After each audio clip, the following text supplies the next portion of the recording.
पिछली क्लास की अगर हम बात करें तो लास्ट क्लास में हमने क्या देखा था, मुद्रा का क्या अर्थ है और मुद्रा ने किस प्रकार आकर वस्तु विनिमय प्रणाली के दोषों को दूर कर दिया, मतलब वस्तु विनिमय प्रणाली को खत्म कर दिया, उसमें जितनी कमियां थी उन सबको निवारण कर दिया, उन सबको दूर कर दिया। अब आज की क्लास हमारी बहुत इंपॉर्टेंट क्लास है, जिसमें चांसेस है आपको 2 से लेकर 4 नंबर तक का क्वेश्चन आ सकता है और उसका नाम है मुद्रा के कार्य। तो आज की क्लास में हम पढ़ेंगे कि मुद्रा क्या-क्या कार्य कर सकती है। और अगर आपको याद हो तो कल हमने मीनिंग लिखा था, मुद्रा का अर्थ लिखा था और मुद्रा के अर्थ में हमने सबसे पहला पॉइंट ये लिखा था कि मुद्रा वह है जो मुद्रा के कार्य करे। मतलब मुद्रा क्या है? कोई भी चीज जो मुद्रा के कार्य कर दे, उसे हम मुद्रा बोलते हैं। तो सवाल यही था कि मुद्रा के कार्य क्या हैं? आखिर मुद्रा कौन-कौन से काम करने में सक्षम है, वो हमको देखना था, जो हम आज की क्लास में देखने वाले हैं। तो अगर मुद्रा के कार्य की बात की जाए, तो मुद्रा के कार्य को टोटल 4 भागों में बाँटा जा सकता है। सबसे पहला है मुद्रा के प्राथमिक कार्य, दूसरा है मुद्रा के गौण कार्य। बेटा ये गौण लिखा है ना, गौण का मतलब सेकेंडरी होता है। एक होता है फर्स्ट प्राइमरी और दूसरा होता है गौण सेकेंडरी। गोंड मत पढ़ने लगना, नहीं उनको ही मैं प्राथमिक और गौण कार्य, गौंड अलग होते हैं भैया, है ना, वो जाति होती है, मैंने कहा गौण कार्य। फिर थर्ड नंबर का होता है हमारा आकस्मिक कार्य और जो फोर्थ नंबर का कार्य है वो है विविध कार्य। इस तरीके से मुद्रा के कार्य की 4 कैटेगरी है, प्राथमिक कार्य, गौण कार्य, आकस्मिक कार्य और विविध कार्य। देखते हैं हम एक एक करके। सबसे पहले अगर प्राथमिक कार्य की बात की जाए तो प्राथमिक कार्य में मेन 2 कार्य आते हैं। सबसे पहला है विनिमय का माध्यम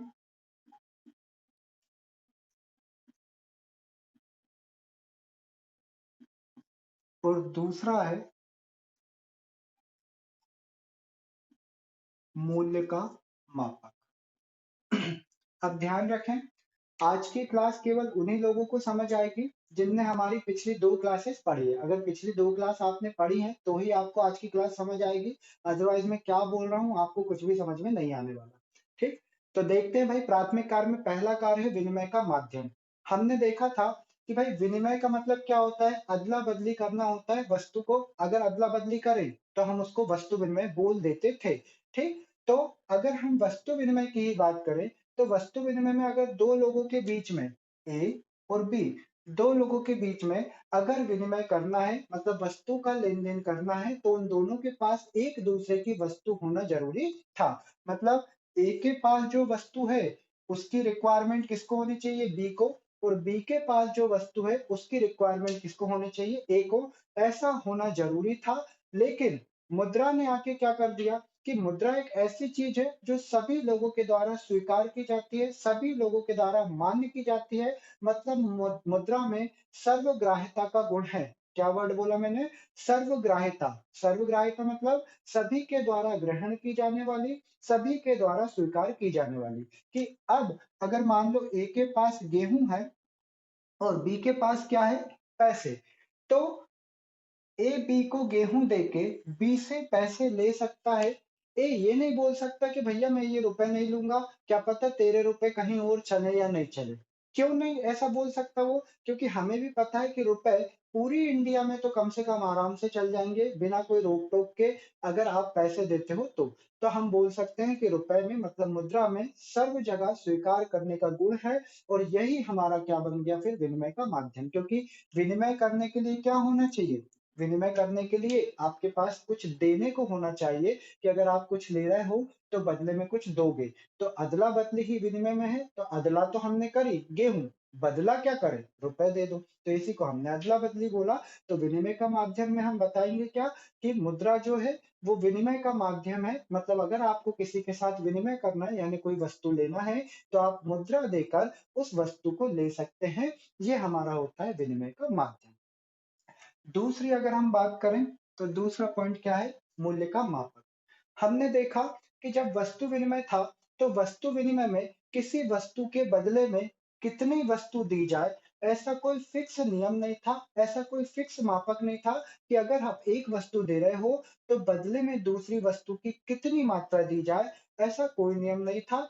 ये हमने देखा था कार्य में, वस्तु विनिमय में। लेकिन मुद्रा का कार्य बन के क्या आ गया, वो हमको ये बताने लगा कि मैं भाई मूल्य का मापक हूँ, कि आप कोई भी वस्तु रख लो, आप 5 किलो गेहूं रख लो, आप 10 जोड़ी कपड़े रख लो, या फिर आप 5 गाय रख लो, हर चीज के लिए आप मूल्य रख सकते हो, आप वैल्यू डिसाइड कर सकते हो, कितनी होगी वो तो डिपेंड करता है, लेकिन हर वस्तु के लिए कोई ना कोई मूल्य निश्चित किया जा चुका है, कोई ना कोई मूल्य निश्चित है। तो इसका मतलब मुद्रा जो है हर वस्तु के लिए, हर वस्तु का जो क्या मूल्य रहेगा उसको एक मापक का काम करता है, कि 5 किलो गेहूं के लिए क्या मूल्य रखना है, 10 जोड़ी कपड़े के लिए क्या मूल्य रहेगा, या 5 गाय के लिए क्या मूल्य रहेगा। यानी हर वस्तु का जो भी वैल्यू रहेगी उसको मापने का काम कौन कर सकती है, मुद्रा। तो हर वस्तु की वैल्यू को, मतलब मूल्य को मापने का काम कौन कर सकता है, मुद्रा कर सकता है। तो ये मुद्रा के मेन, प्राइमरी, प्राथमिक दो काम है। इनको हम, प्राथमिक को मौलिक या आधारभूत कार्य भी बोल सकते हैं, मौलिक कार्य भी हम इसको बोल सकते हैं, किसको, प्राथमिक कार्य को। तो प्राथमिक कार्य, मौलिक कार्य या आधारभूत कार्य में हमको ये दो कार्य बता के आने हैं। तो विनिमय का माध्यम, यानी आप वस्तु लेने के बदले में दूसरी वस्तु, मुद्रा दे सकते हो। मूल्य का मापक, दुनिया में कोई वस्तु हो, उस वस्तु की वैल्यू, उस वस्तु के मूल्य को मुद्रा के द्वारा मापा जा सकता है। ये हमारा दूसरा पॉइंट था। अब हम आते हैं गौण कार्य पे। गौण कार्य की बात करें तो इसमें आपके 3 पॉइंट आते हैं। सबसे पहला तो मूल्य का संचय, दूसरा पॉइंट आता है मूल्य का हस्तांतरण, और तीसरा पॉइंट आता है स्थगित भुगतानों का मान।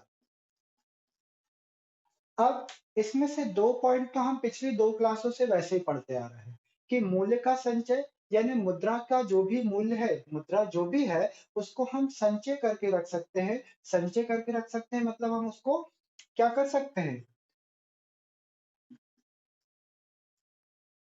जोड़कर रख सकते हैं, जितनी चाहे उतनी। चाहो तो घर पे रख लो, चाहो तो बैंक में खाते में जमा कर दो। कितने सारे तरीके हैं मुद्रा को जोड़ के रखने के, एफडी करवा लो, खाता खुलवा लो, इन्वेस्टमेंट कर दो, न जाने कितने तरीकों से हम क्या कर सकते हैं, मुद्रा को जोड़कर, मतलब उसको संचय करके, एकत्रित करके रख सकते हैं। जोड़कर रखना लिख दो, या एकत्रित करके रखना लिख सकते हो। ठीक है, इन दोनों पॉइंट पे मैं ज्यादा बात नहीं करूंगा, हम ऑलरेडी पढ़ चुके हैं। मूल्य का हस्तांतरण मतलब क्या है, कि आप मुद्रा को इजीली क्या कर सकते हो, एक स्थान से दूसरे स्थान पे हस्तांतरण, हस्तांतरण यानी भेजना, सरल। आप आसानी से मुद्रा को एक स्थान से दूसरे स्थान पे भेज सकते हो। सर कैसे भेजेंगे, आपको पहले बताया, बहुत सारे तरीके हैं। कैश ले जाओ, कैश किसी को दे दो, चेक से ले जाओ, पेटीएम कर दो, कितने सारे हमारे पास तरीके हैं, नेट बैंकिंग कर दो। वो सारी चीजें किसमें कवर होती है, मूल्य के हस्तांतरण में। ये भी हम पिछली क्लास में पढ़े थे, इसलिए इन दोनों को पढ़ के हम ज्यादा टाइम वेस्ट नहीं करेंगे। थर्ड नंबर पे आते हैं, हमारा ये पॉइंट हमने नहीं पढ़ा है, स्थगित भुगतानों का मान। स्थगित, स्थगित का मतलब होता है रुका हुआ। तो रुके हुए भुगतानों का मान। अब रुके हुए भुगतानों का मान मतलब क्या है, कि जैसे मान लो ये ए है और ये बी है ना। हम एक के साइड रख देते हैं क्या, गेहूं। ये कह रहा है भाई मुझे गेहूं दे दो, इसने कहा ठीक है गेहूं दे दे रहा हूं। ये कह रहा बदले में तुम क्या दोगे, तो बी कहेगा भाई अभी तो मेरे पास कुछ नहीं है। बी क्या कह रहा है, अभी मेरे पास कुछ नहीं है, तुम एक काम करना, 2 माह बाद, 2 माह बाद आना, 2 माह बाद आकर मैं आपको क्या दे दूंगा, चावल दे दूंगा। ऐसा कौन बोलता है, बी बोलता है ऐसे, कि अभी मेरे पास नहीं है, 2 महीने बाद आना, आप मुझसे चावल ले जाना। अब ए बोलेगा भाई चावल कैसी क्वालिटी के दोगे, हमें क्या पता। तो बी बोलता है कि मेरे पास थोड़े से चावल है, ये थोड़े से चावल आप क्या देख लो, इसको सैंपल देख लो, ऐसे चावल है, ये चावल मैं आपको दूंगा। कब दूंगा, खेती करूंगा 2 महीने 4 महीने जितना भी टाइम लगेगा, 4 मंथ लिख देता हूँ मैं ना, 5 या 6 मंथ ले लेता हूँ। 6 मंथ बाद मैं आपको उतने चावल लौटाऊंगा, खेती करके उगेंगे, फिर मैं आपको दूंगा, और सैंपल मैंने आपको बता दिया। लेकिन ए बोलता है कि भाई तुमने जो सैंपल दिखाया, क्या गारंटी है कि जो सैंपल आप दिखा रहे हो वैसा ही आप प्रोडक्शन करके हमको दे पाओगे। भाई क्वालिटी कम ज्यादा भी तो हो सकती है, काहे की चावल की जो सैंपल आप दिखा रहे हो वो, और जो एक्चुअल में आप दोगे, इनकी क्वालिटी में डिफरेंस भी तो हो सकता है, बिल्कुल हो सकता है। तो इसका मतलब ये हुआ कि ये जो बी गेहूं लेना चाह रहा था एक तरीके से उधार, उधार ही हुआ भाई, अभी दे दो, अभी मुझे दे दो गेहूं, 6 महीने बाद मैं आपको चावल दूंगा। तो ये तो उधार सिस्टम ही हुआ। लेकिन इसमें एक दिक्कत क्या आ गई कि आपने जो वस्तु बोली, क्या पता आप वैसी की वैसी वस्तु लौटा पाओ या नहीं लौटा पाओ। लेकिन अगर इसकी जगह पे हम ये जो चावल है, इस सिस्टम को खत्म कर दें कि चावल नहीं, मैं तो आपको 6 मंथ बाद चावल नहीं, डायरेक्ट क्या दूंगा आपको, 500 रुपए दूंगा। तो ये थोड़ी बोलेगा कि भाई 500 रुपए देगा तो उसका सैंपल दिखा कैसा वाला होगा। अरे भाई 500 रुपए वो 100 के नोट दे दे, 50-50 के, 10-10 के दे दे, या 500 का एक दे दे, कैसे भी दे सकता है। वहां क्वालिटी की तो बात ही नहीं आएगी। मतलब ए के बदले में जो बी को पेमेंट करनी थी, जो पेमेंट रुकी हुई थी, वो 6 महीने बाद 500 रुपए दे सकता है, और उसमें किसी तरह की लड़ाई झगड़ा भी नहीं होना था, क्योंकि वहां क्वालिटी में फर्क ही नहीं पड़ेगा। आज जो 500 का नोट है, 6 महीने बाद भी 500 का नोट वैसे ही रहेगा, उसकी वैल्यू भी वैसी रहती। लेकिन अगर कोई गुड्स होता तो उसकी वो वैल्यू नहीं रहती। तो इसका मतलब ये हुआ कि ये जो उधार वाला सिस्टम था, पहले चलना तो पॉसिबल ही नहीं था, क्योंकि गुड्स की क्वालिटी 6 महीने बाद भी सेम टू सेम मेंटेन नहीं की जा सकती थी। लेकिन अगर पैसे आ गए, तो पैसे तो 6 महीने बाद क्या, 6 साल बाद भी दोगे तो 500 के रुपए की वैल्यू वही की वही रहेगी, उसकी वैल्यू में कोई फर्क नहीं पड़ने वाला है। तो ये जो वर्ड आया स्थगित भुगतानों का मान, इसका मतलब क्या हुआ, स्थगित भुगतानों के मान का मतलब हुआ कि जो आपके रुके हुए भुगतान है, उनकी पेमेंट करना। स्थगित भुगतान मतलब जो आपके रुके हुए भुगतान है, उनकी बात ये करता है। तो रुके हुए भुगतानों का क्या करना, पेमेंट करना, उसको हम बोलते हैं स्थगित भुगतानों का मान, जो कि मुद्रा के कौन से कार्य में आता है, गौण कार्य में आता है, सेकेंडरी में। ठीक है, कैसे आता है वो हमने देखा। अच्छा, गौण कार्य का एक और नाम होता है, उसे बोला जाता है व्युत्पन्न कार्य। ये एक और नाम है गौण कार्य का। ये मैं ऐसा इसलिए लिख रहा हूँ क्योंकि एग्जाम में पता लगा प्राथमिक की जगह मौलिक कार्य क्या होते हैं मुद्रा के बताइए, तो अपन छोड़ के ही आ गए क्योंकि सुना ही नहीं था। चलो, अब हम आ जाते हैं आकस्मिक कार्य पे। आकस्मिक कार्य की बात करें तो आकस्मिक कार्य भी दो हैं केवल। पहला है साख का आधार, और दूसरा है सामाजिक आय का वितरण। अब सबसे पहले अगर हम बात करें साख के आधार की, तो देखो, साख के दो मतलब होते हैं। एक मतलब तो होता है रेपुटेशन, मेरी मार्केट में गुडविल, मेरी मार्केट में पहचान, एक साख का वो मतलब होता है। दूसरे साख का मतलब होता है साख पत्र। साहब साख पत्र क्या होते हैं, तो जैसे आपके जितने भी चेक हुए, आपके जितने भी ड्राफ्ट हुए, या फिर आपके विनिमय विपत्र हुए,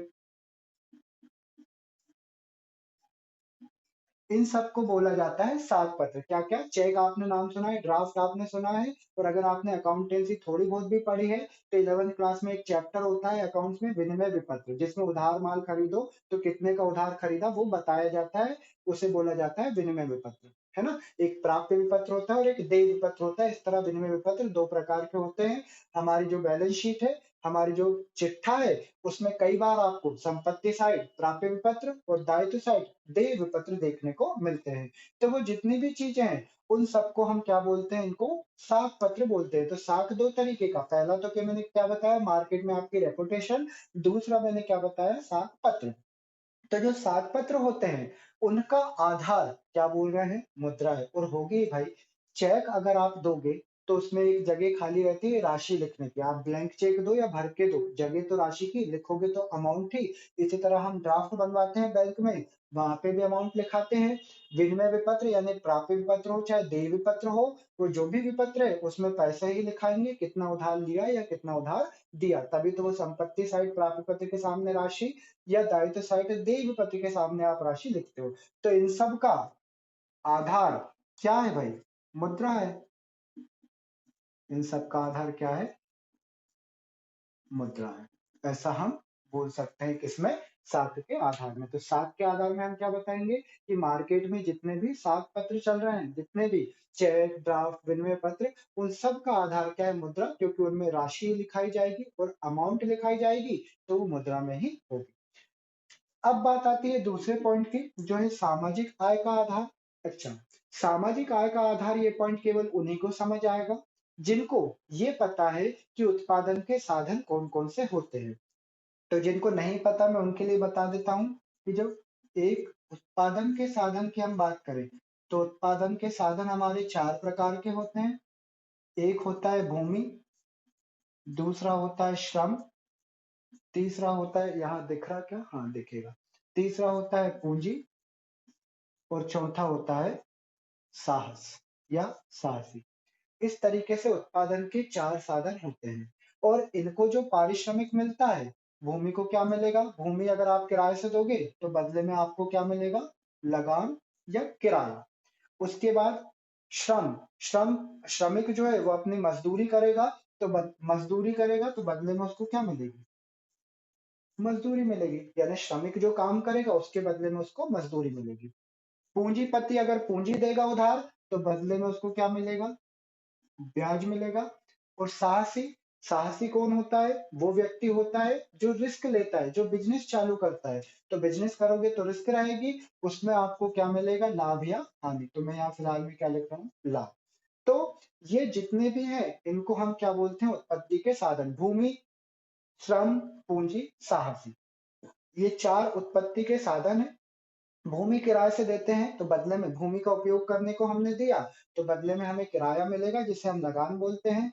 अगर मैं मजदूर हूं तो मैं मजदूरी करूंगा, सॉरी, मैं कहीं श्रम दूंगा, बदले में मुझे उसकी मजदूरी मिलेगी या सैलरी। पूंजी है मेरे पास तो मैं पूंजीपति हुआ, मैं पूंजी दूंगा तो बदले में मुझे ब्याज मिलेगा। और अगर मैं साहसी हूँ, मैंने कोई बिजनेस खोला, रिस्क ली, तो उस बिजनेस करने के बदले में मुझे क्या मिलेगा, लाभ। तो ये तो हुए हमारे उत्पत्ति के साधन। और इनको जो आप दोगे, लगान, मजदूरी, ब्याज, लाभ, ये सब आप किसमें पेमेंट करोगे, ये सारी पेमेंट होगी भैया रुपए में, है ना। और ये जो सारी पेमेंट होती है, इसी का नाम होता है सामाजिक आय का वितरण।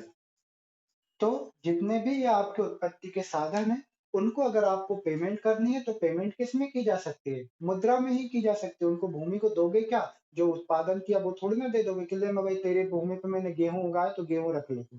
फिर श्रमिक को क्या दोगे, ये थोड़ी बोलोगे कि श्रमिक तूने मेरे यहाँ मजदूरी करी, मैं कर तेरे घर आके झाड़ू पोछा कर दूंगा। ऐसा तो नहीं हो सकता ना।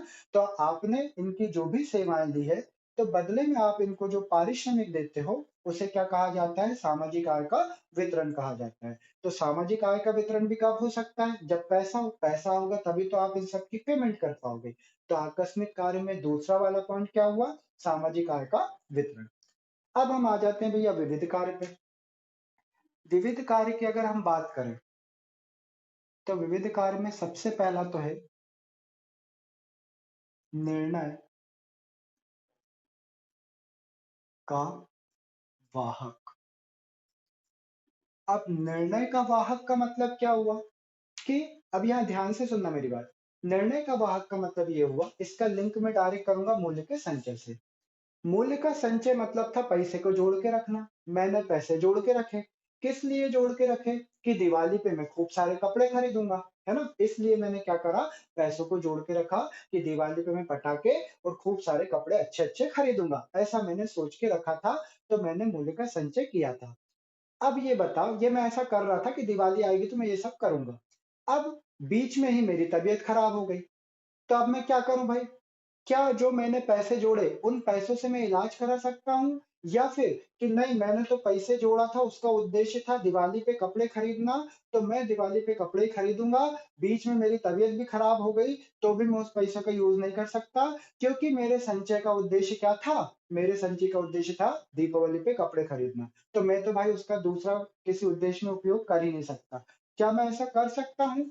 ऑब्वियस सी बात है, नहीं। मैं जो चाहे वो कर सकता हूँ भाई। आपने पैसे जिस उद्देश्य के लिए जोड़े, ज़रूरी थोड़ी ना है कि आप अपने पैसों का उसी उद्देश्य के लिए उपयोग करो। मैंने पैसे जोड़े थे दिवाली पे कपड़े खरीदने के लिए, पर पहले ही अगर मेरी तबीयत खराब हो गई, तो मैं तो अपने इलाज में उपयोग करूँगा ना। यानी मेरे पैसे जोड़ने का उद्देश्य भले दिवाली के कपड़े था, लेकिन अब मैं उसको अपने इलाज के उद्देश्य में खर्च कर सकता हूँ। इसी को बोलते हैं निर्णय का वाहक।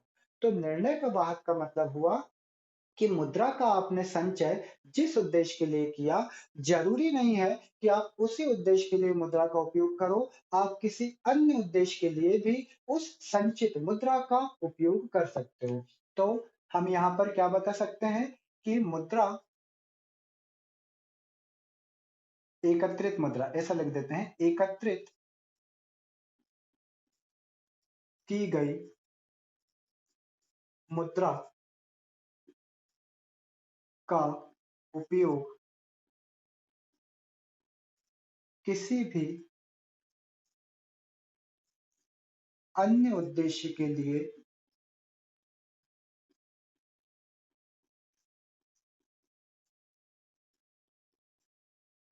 किया जा सकता है।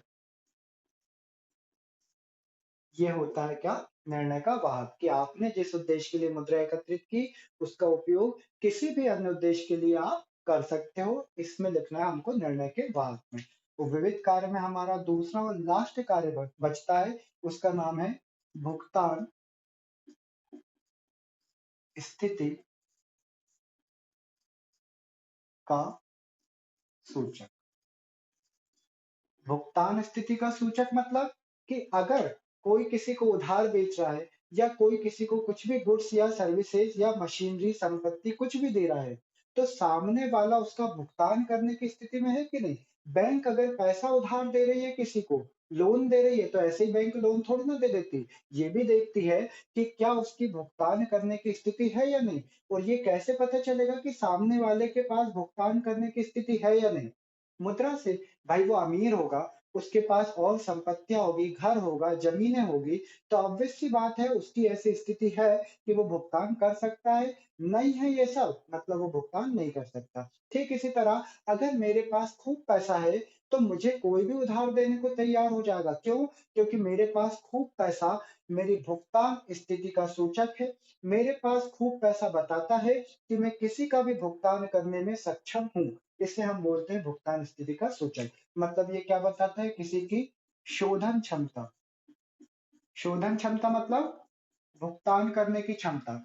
तो शोधन क्षमता की स्थिति की जानकारी मुद्रा प्रदान करती है।